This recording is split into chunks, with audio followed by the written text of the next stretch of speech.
Amreli letter કાંડ અત્યારે આંદોલનના સ્વરૂપમાં સામે આવ્યું છે। છેલ્લા કેટલાક સમયથી આ સમગ્ર મામલે ઘણા નવા ખુલાસાઓ અને રોજ નવા વળાંક આવી રહ્યા છે।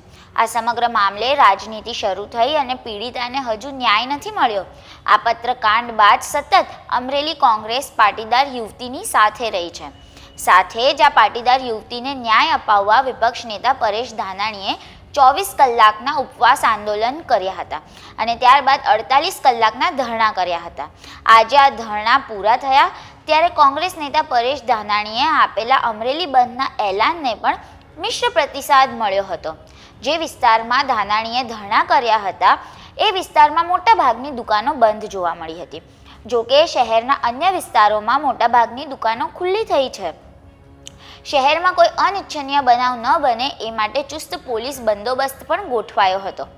48 કલાકના ધરણા પૂર્ણ કર્યા બાદ પરેશ ધાનાણીએ અમરેલી શહેરમાં વેપારીઓએ સ્વૈચ્છિક રીતે નારી સુરક્ષાને સમર્થન આપ્યું હોવા બદલ આભાર વ્યક્ત કર્યો હતો। સાંભળો તેમણે શું કહ્યું। નારી સ્વાભિમાન આંદોલનના આ મંચ ઉપર આપ સૌ પત્રકાર ભાઈઓનું, અમરેલીના સૌ લાગણીશીલ નગરજનોનું, જાહેર જીવનના વિવિધ સમાજના સૌ ઉપસ્થિત આગેવાનોનું હાર્દિક સ્વાગત કરું છું। સાથીઓ, અમરેલીના આંગણે એક નિર્દોષ દીકરીની અડધી રાતે ધરપકડ કરવામાં આવી, એની આબરૂનો જાહેરમાં વરઘોડો કાઢવામાં આવ્યો, એને પોલીસ સ્ટેશનમાં પાટે હુવડાવીને પગમાં પટ્ટે મારવામાં આવી।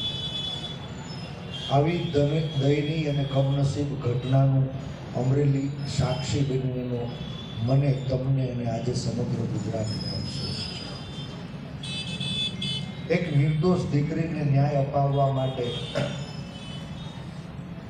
વીતેલા 12 દિવસથી ગુજરાતનો જન અવાજ ઉઠાવી રહ્યો છે। આપ મીડિયાના મિત્રો એની વેદનાને વાચા આપી રહ્યો છે। ત્યારે એ દીકરીને પોલીસની કસ્ટડીમાંથી જેલના સળિયા બહાર કાઢવામાં હજુ સફળતા મળી, પણ પીડિત પાયલને નો ન્યાય અધૂરો રહ્યો છે। ત્યારે આજ સળંગ 48 કલાકના ધરણા ડૉક્ટર જીવરાજ મહેતાની સાક્ષીએ રાજકમલ ચોકમાં પૂરા થયા છે।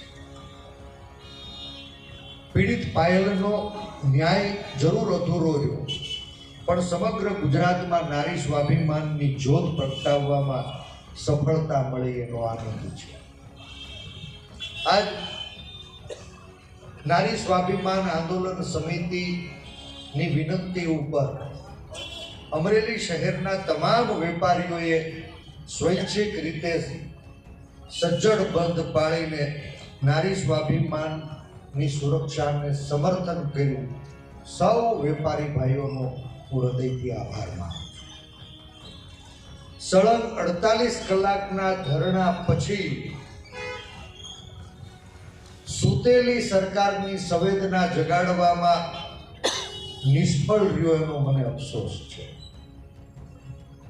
સરકાર સૂતી રહી, પણ ગુજરાતની જનતા જાગી, તેનો અત્યંત આનંદ છે। સાથીઓ, આજની આ લડાઈ એ કોઈ રક્ષકો સામે નથી, પણ ક્યારેય કોઈ નેતાઓની આંગળીએ, કોઈ નેતાઓના ઈશારે નાચતા એ મુઠ્ઠીભર ભક્ષકો એની સામેની છે।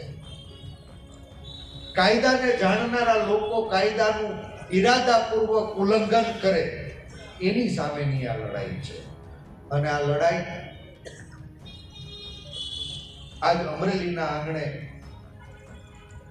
48 કલાકના ધરણાથી જે અમે જ્યોત જલાવી હતી, એ લડાઈનો હવે વ્યાપ અને આક્રમકતા વધારવા અમે આગળ વધી રહ્યા છીએ। આગામી સોમવારે સુરતમાં ધરણાથી સમગ્ર રાજ્યવ્યાપી આંદોલનની નારી સ્વાભિમાન આંદોલન સમિતિ શરૂઆત કરવાની છે। પીડિત પાયલના સ્વાભિમાનને ઠેસ પહોંચાડનારા તમામ જવાબદારો સામે કડકમાં કડક પગલાં ભરવા માટે હતા. અફસોસ હાલ પર્યંત એનું પરિણામ મળ્યું નથી.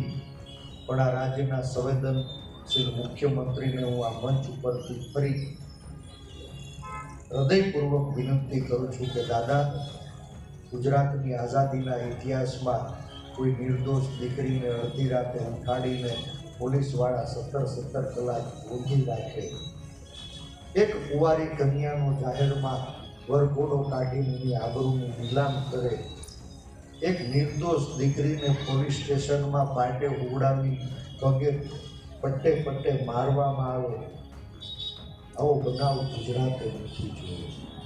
અને ગુજરાત સાક્ષી મારી વિનંતી છે